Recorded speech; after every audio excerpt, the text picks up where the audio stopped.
एक बार एक गधा और चीता आपस में बहस कर रहे थे। गधा चीते से कह रहा था कि आसमान लाल होता है और चीता बार बार गधे को समझा रहा था कि आसमान लाल नहीं नीला होता है, लेकिन गधा समझने को तैयार ही नहीं था।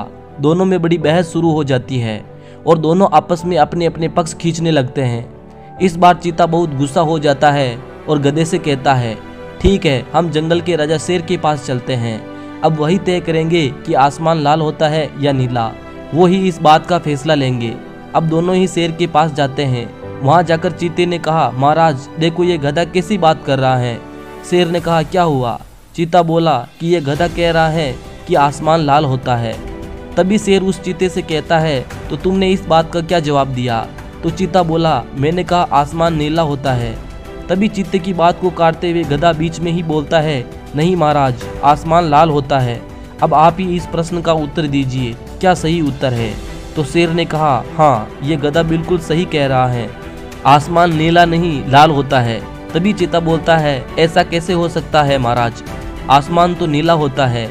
आप तो मेरे साथ गलत कर रहे हैं, आप गधे का पक्ष ले रहे हैं। तभी शेर आदेश देता है कि चीते को 1 महीने के लिए जेल में डाल दिया जाए। चीता कहता है, ऐसा क्यों महाराज? तभी शेर चीते को समझाता है कि जो गधे से बहस करता है उससे बड़ा गधा कौन हो सकता है। मुझे पता है कि आसमान नीला होता है, लेकिन अगर इस गधे ने तुम्हें कहा कि आसमान लाल होता है तो तुम्हें इसकी बात मान लेनी चाहिए थी, उससे बहस नहीं करनी चाहिए थी। गधा तो समझदार नहीं था, लेकिन तुम तो समझदार थे। अब तुम्हें 1 महीना जेल में रहना पड़ेगा। दोस्तों, इस कहानी से हमें यह सीख मिलती है कि हमें भी अपनी ज़िंदगी में गधे जैसे कई लोग मिलते हैं, जिससे आपको बहस करके अपना कीमती समय वेस्ट नहीं करना चाहिए।